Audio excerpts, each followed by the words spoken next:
forgive me for those of us that are vertically challenged. It's a little bit more difficult. So before I arrived here, felt a little nostalgic.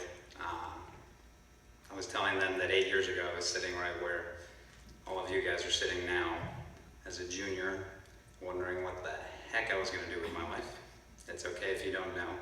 It's a part of it. Just stick to what you love, and you'd be surprised how things can work out for you.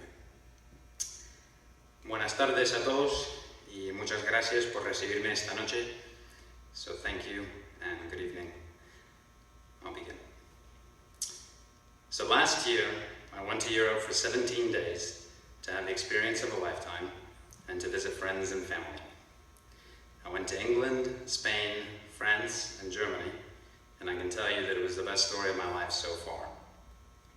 I can also tell you that I did everything from being mistaken for a local in both Spain and France, to going through about 4 different languages at Oktoberfest until a pretty girl that was there that I gave a rose to finally agreed and said, yes, I speak that one. Be surprised what language can do for you. But that's another story for another time. So before I begin, just remember, live your life for the stories. And one day, if you're lucky, you may be able to share yours. So my family is of Cuban extraction. My parents came to this country, the land of opportunity, when they were children.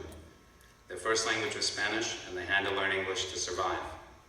My grandparents did the same thing, but they didn't have the advantage of youth or the time to dedicate themselves to learning English, because they had to earn whatever living they could. I did not grow up speaking Spanish. I grew up hearing it and feeling it living in Miami, but I couldn't speak it very well. It wasn't until I was 6 years old and falsely accused of stealing a purse in church that I realized how important communication was. If there's one thing I can tell you, even if you're moving it to make space for your family in a crowded church, never reach for an old Cuban lady's purse. It may very well be the last thing you do. So even at that age, this fundamental incident made me realize that I should never be in a situation where I'm helpless and cannot communicate. Fortunately, all of you have realized the importance of learning another language, whether because you love the way it makes you feel or because you recognize its global importance. You have taken the time to learn a language other than your own. And for that, you absolutely have my thanks. So please give yourselves a round of applause real quick.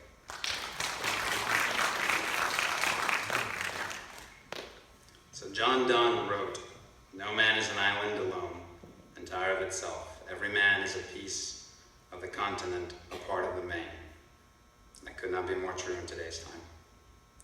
So the summer before my sophomore year in college, I met a Spaniard by the name of Nicolas while vacationing in South Florida. He was in the company of 3 kids from Miami who were of Hispanic heritage but did not speak Spanish well. There were times where they struggled to communicate, and I could see that he was very quiet. All it took was 5 minutes, and 6 years later, we're still friends. There are a lot of cases like this. I just saw him in Madrid when I was there for my trip of a lifetime. On my trip to Europe, I stayed with a high school friend in England, 2 friends from college in Spain, a friend of mine in France, which I ended up meeting with another 15 people that I knew in college, which I got to meet all of them because of the different languages that I spoke. And then I had a friend of mine who flew all the way from Scotland just to have a good time at Oktoberfest. You do these things when you get older. I saw 20 people on my trip that I had met in college and high school, and they were all connected to me through language. I feel like without these languages, we would never be friends, and I would never have had the experiences that shaped my life, shaped who I am, and formed part of my identity. And these stories are not just social, but economic as well. I got my first job at BB&T because I was hired for a bilingual position in a multicultural banking center to better serve the market that lived there. BB&T had this big push to try to service as many clients as possible, so they started hiring as many people that could speak other languages. So that, in and of itself, by what you guys are doing, is a big advantage in the workplace today. This happened to me because I took a Spanish class with a very good friend of mine who met me for the first time in the hardest class that we took at NC State, and for the first time in my life I got a C in a Spanish class. That was exciting. He believed that my ability in Spanish was greater than his, and he recommended me for BB&T. He risked his reputation on a guy who didn't have a business degree, but had the discipline of taking a Spanish major and a French minor, and becoming a staple of NC State's Spanish department.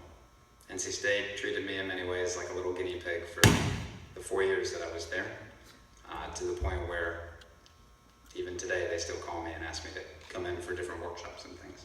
So language is very important. So at BB&T I struggled initially, but was able to utilize my abilities in Spanish as a way of attracting large numbers of clients to service them. One day I had a meeting at the BB&T regional headquarters in downtown Raleigh, where I met a man by the name of Saker Pinapaka. He was the manager of 2 branches in Raleigh, with the second, Cameron Village, being one of the region's best branches. Saker and I spoke briefly, and I mentioned to him that aside from Spanish, I spoke French and had taken Portuguese. He remembered this, and one day when I was sent to Clayton to fill in for a sick representative, he called me and told me that a French client who had been with the bank for 25 years needed help with her account. Saker said that he didn't trust in his abilities in French anymore, so without any preparation, he said, "Mr. Cancio, go."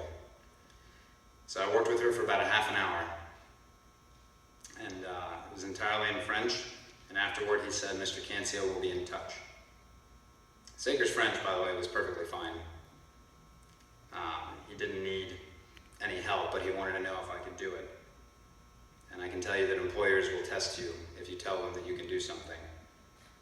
You have to be able to prove it. So 2 months later, he was my new boss. We're under his tutelage. I was promoted from the first branch in Raleigh to Cameron Village.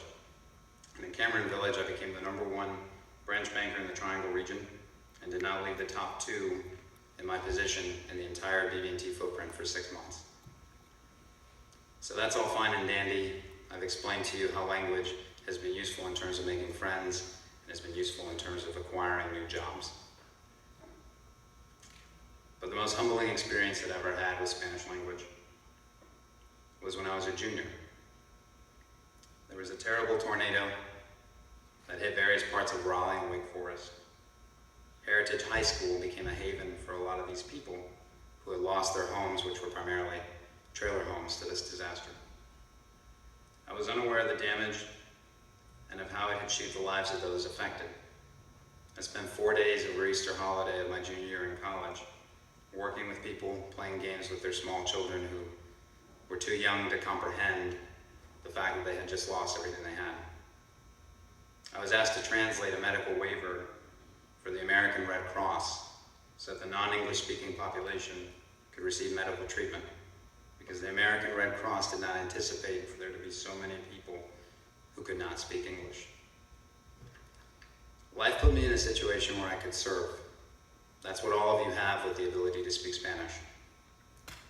Had it not been for this beautiful language, I would never have been able to help the people there, and they would never have been able to receive treatment. All this happened to me because when the moments came, I performed. I performed because I had a passion to communicate and serve as many people as I could, and in serving those around me, the universe served me with opportunity. Paulo Coelho wrote in The Alchemist that if you really want something, the universe always conspires in your favor. Marcus Aurelius wrote that he who lives in harmony with himself lives in harmony with the universe. Both of these statements are true. We are the most insignificant life forms in the universe, and yet we have been given this incredible, short, and meaningless thing called life. There's no real purpose to it. There are secrets and there are guidelines, but there's no such thing as a set purpose. You have the freedom of free will to do with it as you'd like. And I'd like to share with you my favorite poem that guided me and that liberated me into finding what I value most in life, and after it I'll give you some advice. Caminante son tus huellas el camino y nada más. Caminante no hay camino. Se hace camino al andar. Al andar se hace camino y al volver la vista atrás se ve la senda que nunca se ha de volver a pisar.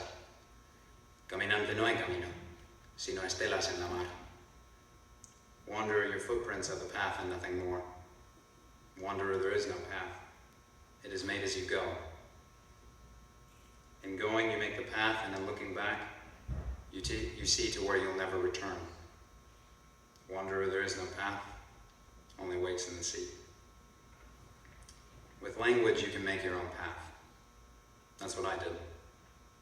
With the more languages you know, and the more people you serve, you will live more in harmony with yourself and with the universe.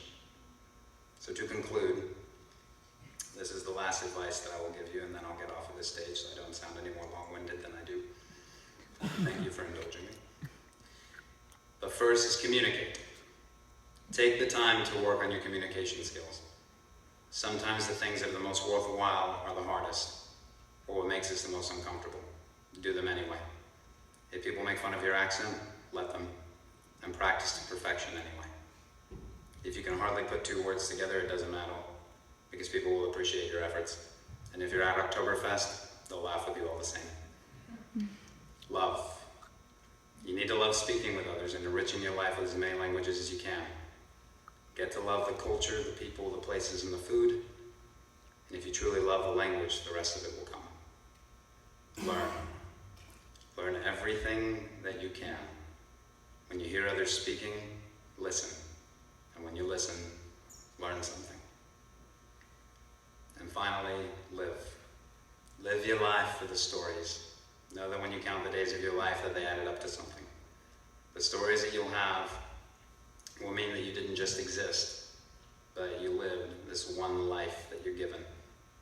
And maybe one day, if you're lucky, you'll get to share your story too. So, to conclude, I'd like to thank two very special people to me for making it out tonight, and I'd like for them to stand up, because both of these people were a huge staple to me when I was in school trying to figure out what I wanted to do. So I'd like to ask Monsieur Ministre and Mrs. Karen Tharrington to please stand. You want to talk about the impact of language? Had it not been for those two professors sparking an interest in me, I would have never known about a learning disability that I have. And both of them have shaped my life tremendously. And 12 years after I've gotten to know one of them and 10 years after the other, they're still a huge part of my life. So thank you guys very much.